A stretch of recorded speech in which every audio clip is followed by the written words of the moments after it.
1, 2, 3, या!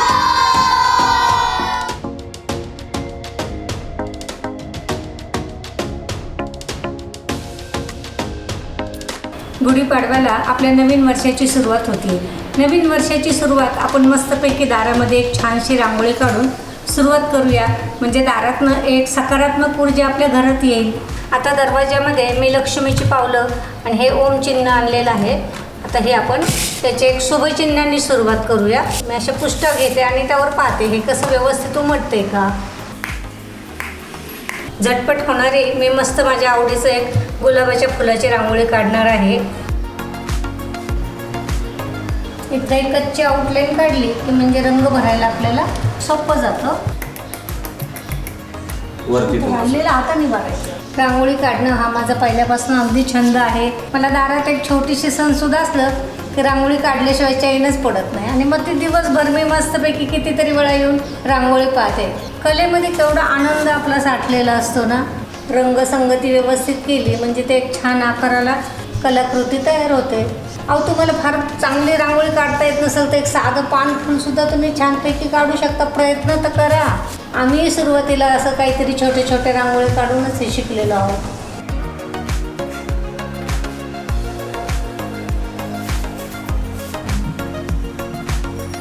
या रांगोळीला free hand रांगोळी म्हणतात. तर मला असं सवय, पटकन कामाची गडबड असते घरामध्ये पण, मग पटकन एक दारात छान रांगोळी पण झाली पाहिजे. फ्री हँड रांगोळी काढायला मला त्यामुळे फार आवडते पहिल्यापासून.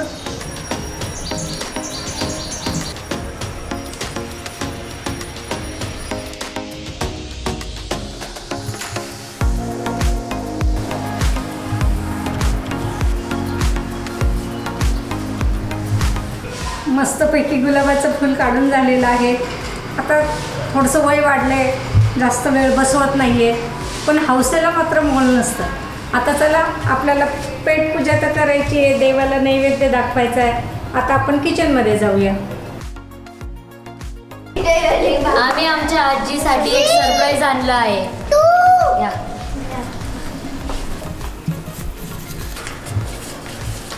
अरे वा, मस्तपैकी मुलांनी लिहून आणलेलं आहे. Congratulation for 3,51,000 subscriber Pratibha Phirodiya's kitchen. Happy Gudi Padwa.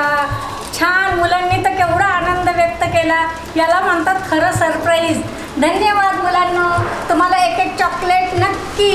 1, 2, 3, या! काय होतं, पाडव्याच्या निमित्ताने वेगळे वेगळे गोडधोड केलं जातं आणि आपल्या तसं भारतीय संस्कृतीमध्ये गुळाला महत्त्व आहे. तर बरेच जण पुरणपोळी करतात, कुणी लापशी करतं, कुणी खीर करतं, श्रीखंड करतं, असं वेगळे वेगळे पदार्थ बनवतात. तर आज मी गुळाचा नैवेद्य म्हणून लापशी बनवणार आहे. लापशी बनवायला मी 1 वाटी गव्हाचा भरडा घेतला आहे आणि 1 वाटी गूळ घेतला आहे. मी 3.5 वाट्या पाणी घेतलेलं आहे आणि आता त्याच्यामध्ये गूळ विरघळून घ्यायचा आहे आपल्याला. साधारण 1 चमचा मी तूप घेतलेला आहे. आता हा गव्हाचा भरडा मी बदामी रंगावर भाजून घेणार आहे. भरडा भाजून झाल्यानंतर मी गुळाचं पाणी तारेच्या चाळणीने गाळून घेतलेलं आहे. आता थोडे मी साधं आपलं खोबरं असतं त्याचे तुकडे केलेले, छान लागतात ते पण यामध्ये. आणि अगदी थोडीशी चवीला बडीशेप घ्यायची, खूप छान लागते बडीशेप पण. आता स्वादाला मी थोडीशी त्याच्यामध्ये 2 इलायची बारीक करून घेतलेली आहे. चिमूटभर सुंठ पावडर टाकलेली आहे. तर याने पण इतकं मस्त स्वाद येतो. गॅस आपल्याला बारीकच ठेवायचा आहे आणि 15-20 मिनिट हे मंद गॅसवर आपल्याला लापशी शिजू द्यायची. आता एकदम कांदा लसूण न घालता आपल्याला आजचा स्वयंपाक बनवायचा आहे, कारण आपण देवाला नैवेद्य दाखवतो. थोडी मोहरी घेतली आहे. मोहरी तडतडली की मग आपल्याला जिरं घ्यायचं आहे. गॅस बारीक करायचा आहे. काय होतं, मोठा गॅस असला की मग फोडणी आपली जळून जाते. हिंग थोडं घेतलेलं आहे. 4-5 कढीपत्त्याचे पानं टाकलेले आहेत आणि आता हा बटाटा आपल्याला या फोडणीमध्ये द्यायचा. खमंग फोडणी बसली म्हणजे अगदी लसूण कांदा नसला तरी ही बटाट्याची भाजी खूप सुंदर लागते अगदी. त्यामध्ये थोडीशी हळद, धना जिरा पावडर, थोडीशी लाल मिरची चवीप्रमाणे आपल्याला घ्यायची आहे. चवीनुसार मीठ घ्यायचं आहे. वरून थोडीशी कोथिंबीर घेतलेली आहे. आता हा बटाटा मसाला टाकल्यानंतर व्यवस्थित मी परतून घेत आहे. थोडंसं खोबरं किसून मी बटाट्यावरती घालत आहे, त्याने पण एक छान बटाट्याची चव वाढते. चवीला लिंबू पिळून घ्यायचे, लिंबाने त्याला एक मस्त अजून चव वाढते. आता जरी ते बटाटा कोरडा वाटला ना तर थोडासा पाण्याचा शिपका द्यायचा, म्हणजे भाजी आणि मसाला एकदम एक छान एकजीव होऊन भाजी मस्त लागते. खूप कोरडी भाजी केली ना मग ते आमच्याकडे कुणाला आवडतच नाही आहे. थोडीशी अशी मिळून आलेली भाजी चवीला छान लागते. झाकण ठेवून आपण याला एक वाफ येऊ देऊ. मी हे डाळबट्टीचं पीठ तयार केलेलं आहे. आता हे आपण भिजवले मी अर्धा तास आणि बटाट्याची भाजी तयार झालेली आहे. पात्राच्या मापाप्रमाणे मी ही डाळबट्टी तयार करून घेत आहे. बट्टी म्हटलं की तुपाशिवाय तर बट्टी होत नाहीये, भरपूर तूप लागतं. पण आज मी कमी तुपातल्या बट्ट्या बनवणार आहे. एरवी तुपामध्ये बट्ट्या तळून घेतात किंवा तेलात तळून घेतात. अशा उलट्या पालट्या करत आपल्याला ह्या व्यवस्थित खरपूस मी आता भाजून घेते. या बट्ट्या मस्तपैकी फुगल्यात. पण मी आता लापशी शिजली का पाहते. वा, मस्तपैकी लग्नात जशी लापशी शिजते वास येतो ना तसा वास येतोय. अगदी मऊ मऊ शिजली आहे. लापशी खाण्याची मजा मऊ झाल्यानंतरच खरी. गुळामुळं मस्त कलर तिला आलेला आहे. सणवार म्हटलं की तळणं आलं. तळणाचं शिवाय ताटाला तर शोभाच नाही आहे. आता मी थोडंसं तळणार आहे कारण आमच्याकडे खायला मेंबर जरा कमी आहेत. तर मी सगळे एकत्रच थोडं काढून आणलेलं आहे. आपले उन्हाळ्याचे पदार्थ सगळे आपल्या चॅनलवर टाकलेले आहेत. मस्त होतात आणि सणासुदीला खायला याची मजा पण मस्त येते. ह्या गव्हाच्या भुश्याची पापडी पण मी दाखवलेली आहे. त्याला ती पण आहे, 1-2-3 शिल्लक राहिलेल्या आहेत मागच्या वर्षीच्या. त्या पण अतिशय पौष्टिक असतात. त्याच्यामध्ये सालाच्या पापड्या असल्यामुळे हा पोह्याचा पापड आहे. हे पहा किती फुलला आहे, मस्त एकदम. मागच्या वर्षीचा आहे हा. साबुदाणा बटाट्याचेच आहेत. हे पहा एकदम आणि तोंडात घातले की अगदी मस्त विरघळत आहे. हे नाचणीचे पापड आहेत, म्हणजेच नागलीचे पापड आहेत. हे पहा, हे पण अतिशय छान, अगदी वर्ष झालेत, मस्त फुलतात ते. आता ही गव्हाची कुरडई मी आत्ता केली 4 दिवसापूर्वी. आपल्या चॅनलला टॉप 1ला आपली गव्हाची कुरडई आहे. सगळ्यांना खूप आवडली आहे. 40 लाख व्ह्यूवर्स त्याचे पूर्ण झालेले आहेत. राजस्थानी पद्धतीची मी गट्ट्याची भाजी करणार आहे. हे गट्टे मी उकडून घेतलेत आणि हे अगदी थोडेसे तळून मी घेणार आहे. गडबडीमध्ये तेल अंगावर उडायची भीती असते, त्यामुळं थोडंसं सांभाळूनच हे कामं करायची आहेत. नवीन मुलींना तर मी नक्की सांगेल की तुम्ही थोडंसं गडबडीत जरी केलं तरी पण सांभाळून करा. आपल्याला हे खूप असे लाल करायचे नाही आहेत. गॅस बंद करून टाकला आहे कारण ना कढईला तेलाला खूपच ताव आलेला आहे. हे गट्टे मी अगदी 2 मिनटं तळून घेतलेले आहेत. मंद गॅसवर मस्तपैकी बट्टी पण भाजून झालेली आहे. आता एवढ्या गट्ट्याला एक अर्धी वाटी दही मी घेतलेलं आहे.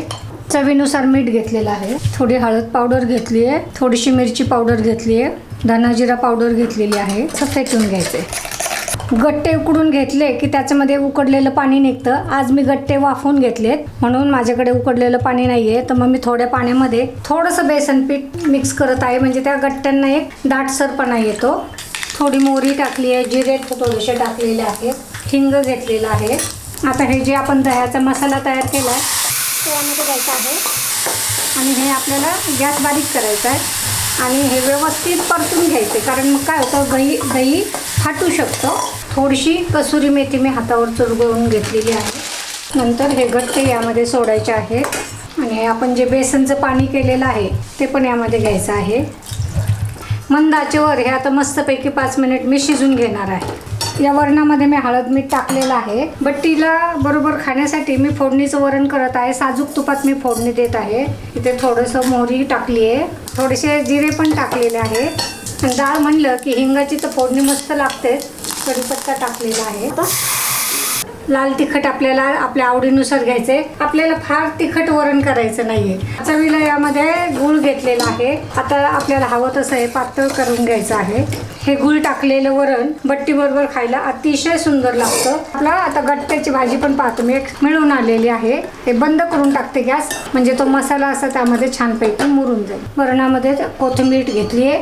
गट्ट्यामध्ये कढीपत्त्याचा स्वाद पण छान लागतो. तो विसरले होते, टाकून दिला मागणं. थोडीशी वरून कोथिंबीर पण टाकलेली आहे. वरण घेतले, त्यावर थोडंसं तूप घ्यायचं आहे. आता देवाला नैवेद्य दाखवायचा, भोग दाखवायचा, हे आपल्या संस्कृतीमध्ये आहेच. त्यामुळे काय होतं, आपल्या घरात बरकत राहते, आपले मन प्रसन्न राहतात. सगळ्यांना घरातल्यांना चांगलं गोड धोड पौष्टिक खाणं होतं. बट्टी घेतलेली आहे, त्यावर थोडं साजूक तूप घातले.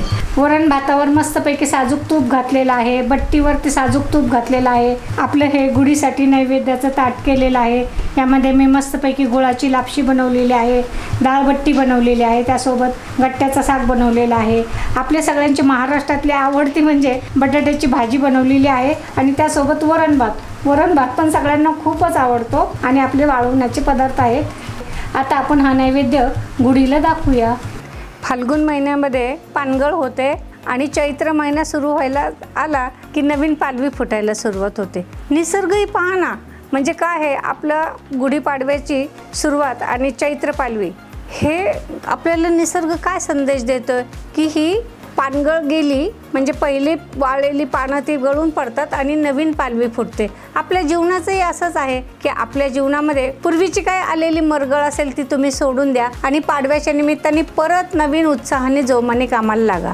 तसा हा पाडव्याचा 3.5 मुहूर्तापैकीचा हा मुहूर्त आहे, त्यामुळे याला काही मुहूर्त नाही आहे. तुम्ही ही दिवसातून केव्हाही ही पूजा करू शकता आणि हा चैत्री पाडव्याचा आनंद तुम्ही घेऊ शकता. तुम्ही कधी पहाटे बाहेर फिरायला गेलात? तुम्ही जर बाहेर फिरायला गेला ना तर मस्तपैकी ते कडुलिंबाचा नवीन पालवी फुटलेली, आंब्याची पालवी फुटलेली अनेक झाडे रस्त्याने असतात आणि त्याचा मंद मंद सुगंध असं म्हणतात भरलेला असतो. वेगळी वेगळी फुले असतात, त्या फुलांचाही सुगंध त्या असं म्हणतात असतो. मी खूप वेळा हा अनुभव घेतलेला आहे. तर तुम्ही जरा पहाटे उठून थोडंसं जर हा अनुभव घेतला तर तुमचंही मन खूप प्रसन्न होईल आणि नवीन वर्षाची सुरुवात अगदी मस्तपैकी प्रसन्नपणे होईल.